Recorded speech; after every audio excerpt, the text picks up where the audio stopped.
বাংলাদেশ জাতীয়তাবাদী দল তার প্রধান যে ভ্যানগার্ড বাংলাদেশ জাতীয়তাবাদী যুবদল, আমরা জানি যে যুবদলকে বাংলাদেশ জাতীয়তাবাদী দলের ভ্যানগার্ড হিসেবে আখ্যায়িত করা হয় এবং আমরা সেই ভ্যানগার্ড হিসেবেই এ যাবৎ কাজ করে আসছি। সেই যুবদলের কেন্দ্রীয় কমিটির পূর্ণাঙ্গ কমিটিকে শুভেচ্ছা জানানোর জন্য আমরা আজকে রাজশাহী জেলা যুবদলের 23 ইউনিটের নেতৃত্ব স্থানীয় লোকজন আমরা কিন্তু এখানে উপস্থিত হয়েছি। কারণ আপনারা জানেন রাজশাহীর যে বর্তমান পারিপার্শ্বিকতা, রাজশাহীর যে বর্তমান আমাদের কৃষিকাজের যে চাপ, সেই চাপের মধ্যে দিয়ে আমরা কাউকে কোনো মানে জোরাজোরি না, যারা আমরা নেতৃত্ব স্থানীয় 23 ইউনিটে তারা আজকে এখানে একটা শুভেচ্ছা মিছিল করবো এই মুহূর্তে এখানে চলে আসে। যাই হোক, আমি বাংলাদেশের প্রধানমন্ত্রী দেশের তারেক রহমান, যিনি একজন বাংলাদেশের 20 কোটি মানুষের অভিভাবক হিসেবে এই দেশে কাজ করছেন, তার বাস্তব রূপ উনি যে বাজেট পেশ করেছেন সেই বাজেটে কিন্তু আমরা দেখেছি যে নিত্য প্রয়োজনীয় জিনিসগুলো প্রত্যেকটা, আমরা কি বাজেটের পরে এই দুর্বল চলছে, কোথাও হাহাকার আছে, কোথাও দামের কি দ্রব্যমূল্য ঊর্ধ্বগতি আছে, কোথাও নাই। কারণ হলো এই বাজেটটা আছে একটা সুপরিকল্পিত একটা জনবান্ধব বাজেট। আর যেসব দ্রব্যমূল্যের এখানে ঊর্ধ্বগতি দেখা দিয়েছে সেগুলো বিলাসিতা, সেগুলো আরাম পন্থায় চলে, যেগুলো আপনার মানুষের জন্য ক্ষতিকর, সেগুলোর দ্রব্যমূল্য কিন্তু ঊর্ধ্বগতি হয়েছে। সুতরাং আমরা জাতীয়তাবাদী যুবদলের পক্ষ থেকে দেশের তারেক রহমানকে বিশেষভাবে ধন্যবাদ জানাই যে বাংলাদেশ জাতীয়তাবাদী যুবদল কেন্দ্রীয় কমিটির সংগ্রামী সভাপতি আব্দুল মোনায়েম মুন্না ভাই, নুরুল ইসলাম নয়ন ভাই সাধারণ সম্পাদক এবং সিনিয়র সহসভাপতি আমাদের রেজাউল কবির পল ভাই, কামরুজ্জামান জুয়েল ভাই আমাদের সাংগঠনিক সম্পাদক, এবং আমাদের এই এলাকা এই রাজশাহী বিভাগ থেকে যিনি ঢাকা বিশ্ববিদ্যালয়ে পড়ালেখা করে বেড়ে উঠেছেন, ছাত্র রাজনীতি করেছেন, যুব দলের রাজনীতি করেছেন এবং যিনি এবার পুঠিয়া দুর্গাপুরে মনোনয়ন করতে গিয়েছিলেন, তাকে মূল্যায়ন করেছেন কেন্দ্রীয় যুবদল। কেন্দ্রীয় যুবদলকে বিশেষভাবে আমরা আন্তরিকভাবে ধন্যবাদ জানাই। আমাদের সকলের প্রিয় গোলাম মোস্তফা ভাই, তাকে কেন্দ্রীয় যুবদলের যুগ্ম সাধারণ সম্পাদক হিসেবে পদায়ন করার জন্য আমরা কেন্দ্রীয় যুবদলকে আবারও ধন্যবাদ জানাই। কিন্তু এখানে বক্তব্য দেওয়ার সুযোগ মোটামুটি আমি চেষ্টা করেছি প্রত্যেকটি ইউনিটের একজন করে দেওয়ার। আপনাদের মধ্যে থেকে যে চাওয়া পাওয়া যে বক্তব্যগুলো এসেছে, আমি শুধু এটুকু আশ্বস্ত করতে চাই। প্রথমত হলো প্রধানমন্ত্রী হয়েছে, মন্ত্রী হয়েছে, এমপি হয়েছে, চেয়ারম্যান হচ্ছেন, প্রশাসক হচ্ছেন তো প্রধানমন্ত্রী বলেছিলেন ফ্যামিলি কার্ড, কৃষক কার্ড পাচ্ছে তো মানুষ, ধৈর্য ধরতে হবে কেবল 3 মাস। সকলেই ইনশাল্লাহ যার যার অবস্থান থেকে যোগ্যতা অনুযায়ী আমরা সকলেই আমাদের যোগ্যতার এই মূল্যায়ন হবে ইনশাল্লাহ, আপনারা এটুকু আশ্বস্ত করতে চাই। সুতরাং দলের প্রতি, প্রধানমন্ত্রীর প্রতি, আমাদের দলের চেয়ারম্যানের প্রতি আস্থা রাখতে হবে যে আমি অপকর্ম করবো না, আমি দখলবাজি করবো না, আমি চাঁদাবাজি করবো না, আমি মাদক সেবন করবো না, মাদক ব্যবসা করবো না, তাহলে দল আমাকে নিশ্চয়ই মূল্যায়ন করবে। সুতরাং যারা যুবদল করছেন, আমি বিশেষ করে এখানে যারা আছে এদের কারণ আমি 5 তারিখের আগে পরে বলেন, কোনো ক্রাইম এখানে নাই। যারা যুবদল করতে চায়, বর্তমানে যারা যুবদলে নতুন করে পদ পেতে চায়, তাদের কিন্তু ভবিষ্যৎটি আলাদা।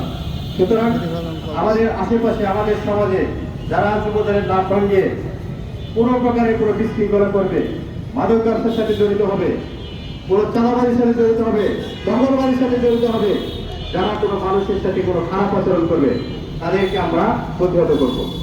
যুবদল রাজশাহী জেলা বিগত 4.5 বছর 5 বছর আমার দায়িত্ব পাওয়া, আমরা বুকে হাত দিয়ে বলতে পারি আমাদের দ্বারা কোনো মানুষের কোনো খারাপ কিছু হয়নি।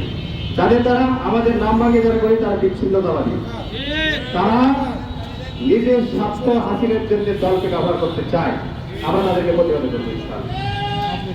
কিন্তু বক্তব্য দীর্ঘায়িত করবো, আমরা এখানে আজকে এসেছি একটা সংক্ষিপ্ত আকারে একটা শুভেচ্ছা মিছিল করা। আবার আমি মনে করে দিতে চাই এখানকার যারা আমরা ইউনিট প্রধান আছি, পদ পদবি নাই, পদ হবে ইনশাল্লাহ। আমরা প্রধানমন্ত্রী বসাতে পারছি, শেখ হাসিনাকে বিদায় দিতে পেরেছি। আমাদের বিভিন্ন স্তরের নেতৃবৃন্দ দেখতে তো পাচ্ছি আমাদের সঙ্গে সাথে কাজ করছে। সুতরাং যুবদলেরও কমিটি হবে, উপজেলা কমিটি, পৌরসভার কমিটি, ইউনিয়ন কমিটি, সব কমিটি হবে ইনশাল্লাহ খুব দ্রুত সময়ের মধ্যে। এবং যারা যারা আমি এই বিগত দিনের দুঃসময় যাদের চেহারা আমার চোখের সামনে ভাসে, তারাই আপনারা পদ পাবেন এবং তাদের দ্বারাই এই কমিটিগুলো হবে ইনশাল্লাহ। এখানে নতুন কোনো মানুষ আমার দরকার নাই, নতুন সুবিধাবাদী কোনো মানুষ আমার দরকার নাই। আমরা যারা ছিলাম দুঃসময়ে, আবার যদি সামনে দুঃসময় আসে, নতুন মানুষ কিন্তু একটাও পাওয়া যাবে না। সুতরাং দুঃসময়ের কর্মী যারা আপনারা আমার ভাই, আপনাদেরকে নিয়ে আমি সামনের পথ চলতে চাই। সুতরাং আপনারা ধৈর্যের সাথে আগামী দিনের রাজনীতি করবেন। কোথাও যদি কোনো বিশৃঙ্খলা তৈরি হয়, নিজেরা স্টেপ থেকে সেটাকে শান্তিপূর্ণভাবে মোকাবেলা করবেন। মনে রাখবেন, এই যুব শক্তিকে বিপদগ্রস্ত করার জন্য, বিপন্ন করার জন্য আমাদের মধ্যে অনুপ্রবেশকারীরা কাজ করছে। তারা নিজেরা মাদক ব্যবসা করছে, আমাদের ছেলেপেলে তাদের অপপ্রচার চালাচ্ছে। সুতরাং যারা মাদক ব্যবসায়ী, যারা হটকারী, তাদেরকে চিহ্নিত করেন, তাদেরকে প্রশাসনের কাছে তুলে দেন। আর এই যুবদলের প্রতি সমাজের মানুষ যেন আস্থা নিয়ে আসতে পারে, এই যুবদলকে যেন মানুষ বিশ্বাস করে, এই যুবদলের কাছে মানুষ যেন তার পরিবারের কথা শেয়ার করে যাবে, এই সমস্যাগুলি পরবর্তীতে এই আস্থা আমাদেরকে অর্জন করতে হবে। মানুষ যেন যুবদলকে দূর থেকে কাছে আসে, দূরে সরে না যায়। অন্যান্য সংগঠনে আমি নাম করেই বলি, মানুষ যেন যুবলীগের মতো ভয় না পায় আমাদের। বন্ধুরা, আমি বক্তব্য আর দীর্ঘায়িত করব না। সকলকে আমি বিশেষভাবে আন্তরিক এই রাজশাহী এলাকায় বর্তমানে প্রত্যেকটা গ্রামের এলাকাতে কৃষিকাজের প্রচুর চাপ, এর মধ্যে দিয়ে এই বৈরী আবহাওয়ার মধ্যে দিয়ে আপনারা এসেছেন। আপনাদেরকে রাজশাহী জেলা যুবদলের পক্ষ থেকে আন্তরিক অভিনন্দন ও শুভেচ্ছা। কেন্দ্রীয় কমিটির আমাদের অভিনন্দন। আমি আশা করি ওনারা খুব অল্প সময়ের মধ্যেই আপনাদের যার যার অবস্থান, আপনাদের পরিচয়, আমার তাইজুল ভাই বলেছেন 9 বছর ধরে কমা উপজেলার কমিটি নাই। মানে আমি তো দায়িত্ব নিয়ে 4 বছর, তার আগের 5 বছর কি হয়েছিল? তার আগের 5 বছর তো ছিল না। অতএব আমরাও চেষ্টা করেছি 2বার 3বার কমিটি দিচ্ছি, সেন্ট্রাল থেকে কমিটি না দিলে আমার তো কিছু করার নাই ভাই। তারপরে কমিটি প্রক্রিয়াধীন, ইনশাল্লাহ আপনারা অল্প সময়ের মধ্যে কমিটি পাবেন। আমি পরিশেষে বলতে চাই, বাংলাদেশের দুঃসময়ে বিএনপি তথা জিয়াউর রহমানের হাত ধরে বাংলাদেশের মানুষের শান্তি প্রতিষ্ঠিত হয়েছে। পরবর্তীতে খালেদা জিয়া আবার যখন বাংলাদেশের দুঃসময়, সে সময় খালেদা জিয়ার হাত ধরে বাংলাদেশের শান্তি প্রতিষ্ঠিত হয়েছে।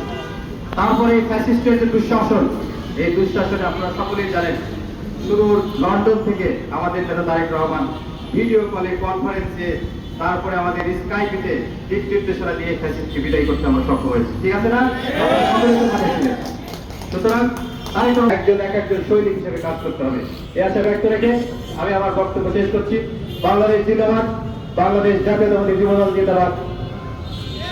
আমাদের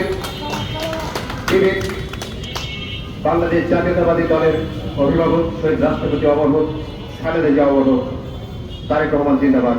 সকলকে ধন্যবাদ। আসসালামু আলাইকুম। আচ্ছা, র্যালি হবে।